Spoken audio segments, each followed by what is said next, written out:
te laisse commencer, puisqu'on s'est dit, voilà, premier chapitre. Alors, on va démarrer par les avantages. Je pense que c'est bien de remettre un petit peu aujourd'hui des avantages concrets sur la techno Wi-Fi 7. Qu'est-ce que ça va nous amener au quotidien? Pourquoi c'est génial? Et pourquoi il faut y passer, en fait?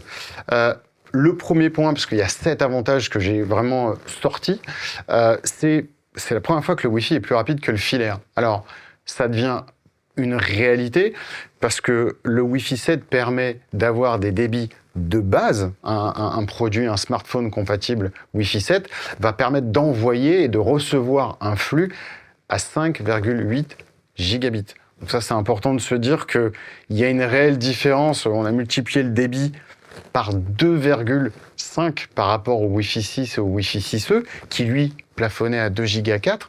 Donc il y a un réel, le gain auquel tout le monde s'attend, c'est vraiment le débit. Est-ce que j'ai plus? Est-ce que le tuyau est plus gros? La réponse est sans équivoque, oui. Donc ça, c'est le deuxième bon point.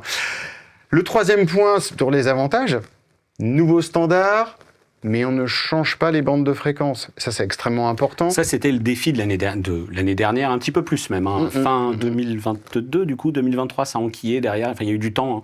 On avait parlé de tous ces drafts, ces machins, qui avaient déjà commencé à créer d'ailleurs des confusions entre des produits Wi-Fi 6E qui débarquaient, Qualcomm forcément qui, lui, déjà annonçait des choses sur des technos qui suivaient, avec le 7, et d'ailleurs Qualcomm Summit qui s'est tenu il n'y a pas très longtemps.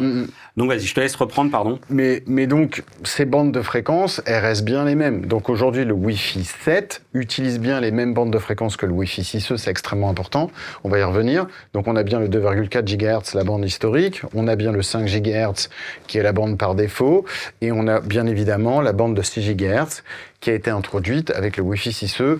Tout ça est parfaitement compatible, puisque comme chaque génération de Wi-Fi, on a une compatibilité donc descendante. Exactement, donc pas de sujet sur les compatibilités, avec des choses parfois plus ou moins performantes, parce que évidemment on va se parler du matériel disponible en France. Ce mec est capable de tester, de me dire hey, j'ai reçu ça, je vais tester. Voilà. Dès qu'il y a un smartphone qui sort, il faut absolument... C'est vrai que je surveille d'un œil très fin. Un autre point, c'est sur les avantages du Wi-Fi 7, c'est la gestion des interférences. Là, ça va vraiment s'adresser à tous les gens qui sont en milieu urbain. Donc, quand j'ouvre mon laptop, je fais un petit scan et que j'ai à peu près 183 réseaux Wi-Fi autour de moi, on n'est plus sur une problématique de puissance brute, on est vraiment sur une problématique de gestion des interférences. Et là, le Wi-Fi 7 va aider parce qu'il va gérer lui tout seul très bien la répartition des différents canaux à l'intérieur de chacune des bandes. Et ça, c'est extrêmement important. Ok. Ensuite, on a parlé des interférences en milieu urbain. La grosse nouveauté du Wi-Fi 7, c'est la toute première fois dans le monde du Wi-Fi qu'on peut utiliser 2 bandes de fréquences en simultané. Alors ça veut dire plusieurs choses. Ça veut dire bien évidemment qu'on va pouvoir additionner, c'est la logique par défaut à laquelle on s'attend, la bande de 5 et la bande de 6. Donc ça c'est important. Super. Faut que tu augmentation du débit. On peut mélanger les bandes qu'on souhaite. Ça peut être la 5 plus 6, ça peut être la 2,4 plus la 5. Mais on peut faire 2,4 et 6 ? Techniquement, oui, il n'y a pas de limitation. Okay. Après, il faut voir l'intérêt. C'est un peu étrange. C'est un peu étrange. Mais le gros intérêt de tout ça, c'est que ça va aussi amener une grande flexibilité pour toute la partie roaming, au-delà de l'addition du débit, puisque tu vas être capable de te déplacer dans ta maison. Mais comme maintenant tu es connecté avec 2 bandes, nativement, ton mobile, il n'y aura plus besoin de décrocher, de raccrocher, puisqu'il utilise déjà 2 bandes de fréquences. Donc, tu vas augmenter naturellement ta couverture sans avoir ce besoin que les produits te déconnectent, te reconnectent. Donc je vais reprendre la question d'Alexandre. Alexandre, je vais répondre on va répondre tout de suite à ta question. On avait déjà commencé à aborder ce point. Donc cette logique qui est donc le fameux MLO, on sait que Intel avait commencé à travailler là-dessus de manière un peu à l'époque du Wi-Fi en avance de phase. On en avait déjà parlé sur la vidéo. On vous avait dit, alors, regardez, il y a une petite carte là aussi. On va y revenir sur cette petite carte. C'est la X411. Voilà, et sur laquelle on disait, alors ça, ce petit truc-là, c'est intéressant. Intel n'avait pas trop communiqué d'ailleurs là-dessus, ils n'avaient pas poussé ça. Parce que il n'y avait pas de standard derrière. Voilà. C'était vraiment. Donc aujourd'hui c'est le standard, il n'y a pas de raison de se dire si je vais acheter un produit Wi-Fi 7, je veux un produit qui soit MLO parce que je sais que je vais récupérer de la performance, je sais que je vais récupérer de la facilité d'utilisation, il va y avoir plein d'avantages.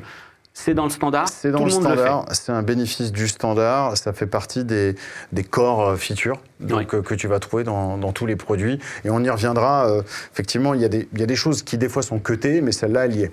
Okay. Donc ça, c'est très bien et c'est très important, je trouve. Okay. Alors la question d'Alexandre, à partir de quelle norme Wi-Fi est-il plus intéressant de mettre un appareil en Wi-Fi plutôt qu'en filaire gigabit? Alors il dit 10-100 ou 10-100-1000. Donc j'ai traduit ça par gigabit, mais à partir de quelle norme Wi-Fi? Sachant que, Alexandre, déjà, moi je vais répondre à un élément, c'est que j'étais en filaire à la maison, donc j'avais une maison construite avec les câbles intégrés dans les murs, c'était ce qui se faisait avec... Il ne voulait pas enlever les câbles. Voilà, je ne voulais pas enlever des câbles. Et en fait, quand je suis passé sur le boîtier Orbi 960, c'est aussi une particularité du truc, le lien, on va t'en reparler du backhaul, le lien qui existe, qui est dédié à la communication avec ces produits haut de gamme, était plus rapide que mon lien Ethernet filaire à la maison. Et donc du coup, j'avais une sortie au dos du 960 en 2,5 gigabits, j'ai mis une carte réseau PCI Express dans mon PC, et quand je faisais du transfert en local, notamment, j'allais plus vite que par le passé avec mon câble réseau. Donc ça, c'est peut-être déjà un élément. Est-ce qu'on peut dire que Wi-Fi 6E est un peu le saut tech? Très clairement le Wi-Fi 6E, parce que lui, il a amené une bande supplémentaire. Et donc là, tu te retrouves avec tout d'un coup une bouffée d'air, parce qu'il n'y a personne dessus. Et d'ailleurs, on peut dire que c'est aujourd'hui le cas, toujours, parce qu'il y a très peu de personnes qui ont, c'est pas encore masse, qui ont migré là-dessus. Donc d'utiliser le 6 GHz, ça te donne un petit peu ton Wi-Fi à toi, parce que tu sors de la zone d'encombrement. En termes de débit brut, le Wi-Fi 6 était au même niveau que le 6E, parce qu'on n'a pas gagné en termes de débit en passant du 6 au 6E.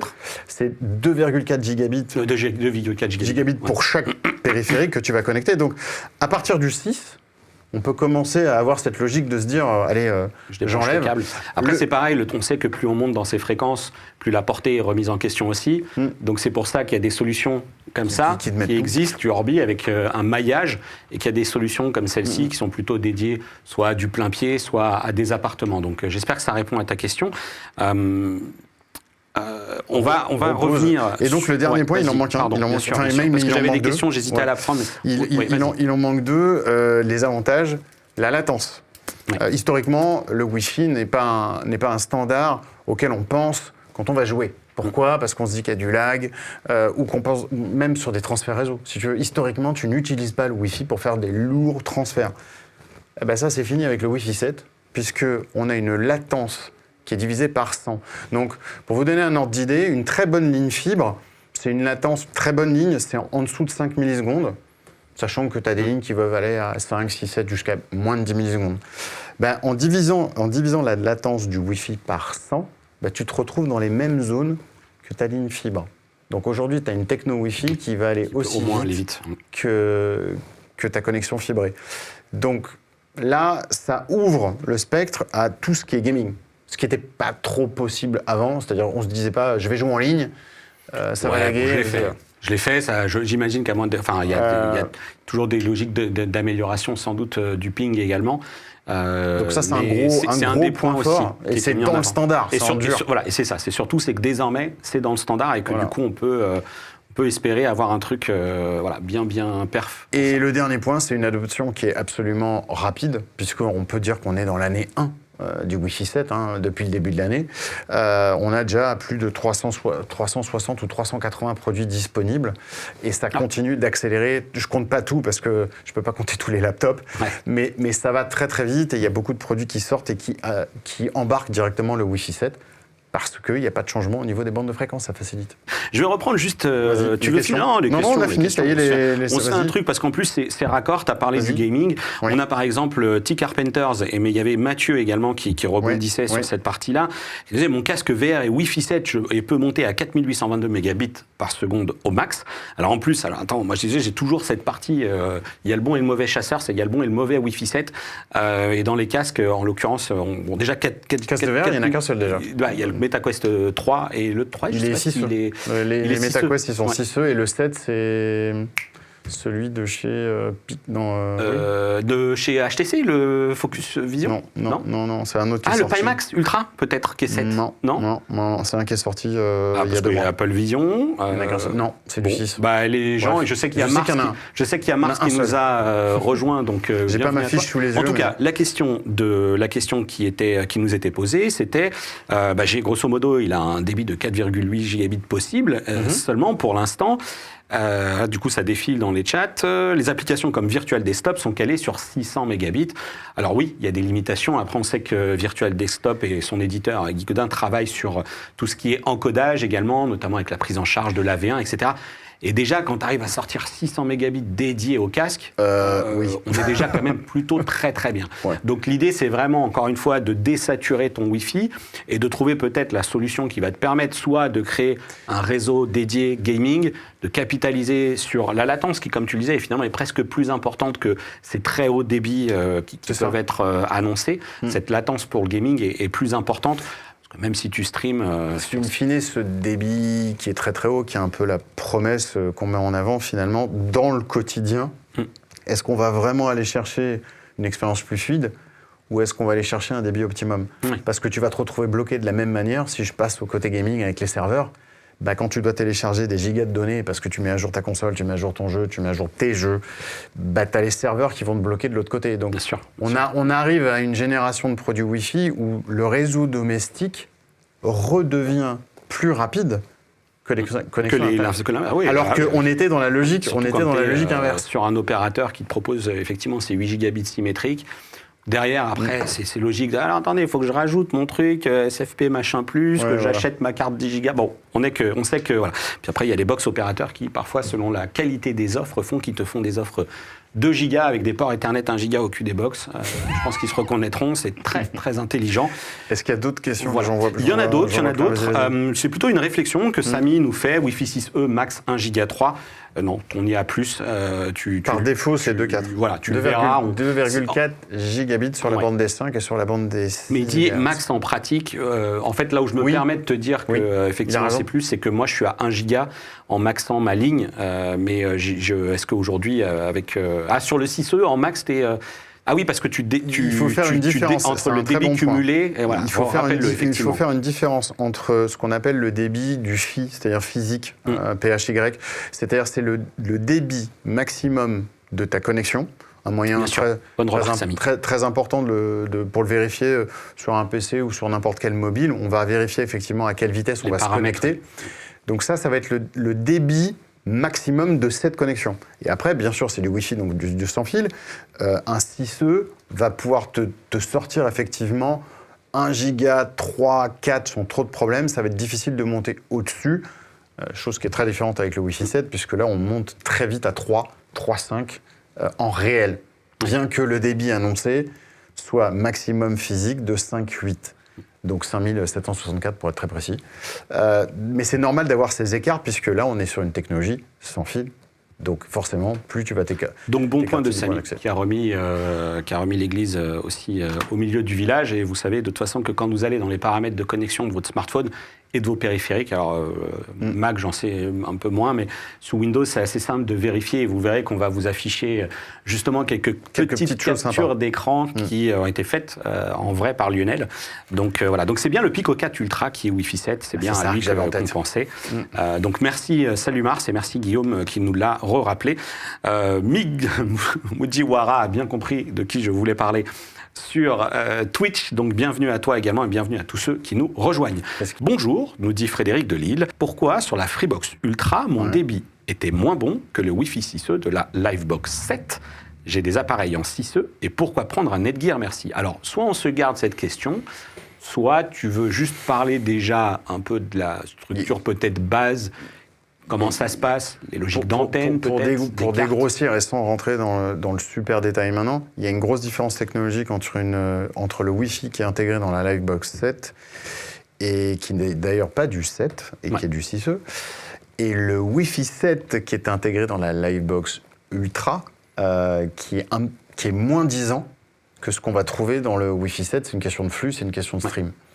Par contre, très bon point de la Livebox Ultra, de la Freebox Ultra, c'est que ça va monter tout de suite, maintenant, tout de suite, 8 gigabits symétriques sans aucun problème, puisque le réseau est éligible partout. C'est ce qui avait été très bien fait par Free. Là, ils ont grillé le pion, ils ont damé le pion à beaucoup de monde. Il faut bien penser à utiliser le module 10 gigabits qu'on va mettre à l'arrière de la Freebox Ultra pour pouvoir sortir ce débit. Pensez à le demander, est-ce qu'il n'est pas livré via le service client. Exactement, je crois qu'il est encore gratuit. Oui. Je ne suis pas retourné, mais c'était en tout cas l'offre qui était prévue au lancement. Donc, sur le papier, en termes de débit, pour répondre à cette question qui est importante, la Freebox Ultra va faire un meilleur job. Le réseau est là, il est disponible, il y a les 8 gigabits symétriques et on peut les sortir via ce module. Je vais revenir sur le côté de la Livebox 7 maintenant. C'est la même logique, il y a un port en 10 gigabits en Ethernet, il est natif, il est intégré. Maintenant, il est fort probable que l'offre XGS PON de nos amis d'Orange ne soit pas encore disponible partout. Enfin, notamment, c'est le cas chez moi. C'est le cas. C'est-à-dire que j'ai la Livebox, j'ai la Beau, mais j'ai pas la ligne. C'est le cas le déploiement aussi du 8 Go chez SFR. Tout le déploiement n'est pas fait donc encore. ça va faire la séparation des points forts et des points faibles. Après, les Wi-Fi sont fondamentalement différents entre ces deux box. Et donc, oui, il y a un intérêt certain à ne pas utiliser le Wi-Fi de ces box, à utiliser les sorties 10 gigabits et à utiliser des solutions ou un tierces. routeur ou un système Wi-Fi derrière et ne plus utiliser le Wi-Fi de cette box. Mais on va y venir. C'est pour ça que chez ma frustration, puisqu'on l'a identifié, c'était SFR, c'est que j'ai une offre 2 gigabits et chez SFR, ils appellent ça 2 gigabits partagés, puisque je rentre effectivement une connexion optique 2 gigas, enfin une fibre 2 gigas sur ma box domestique, je ressors sur mon Orbi 960 par un port 1 giga. Donc c'est un petit peu dommage, puisque du coup, je casse mon débit. Et ils appellent ça 2 gigabits cumulés. Bon, c'est un peu dommage, mais et l'offre 8 n'est pas dispo.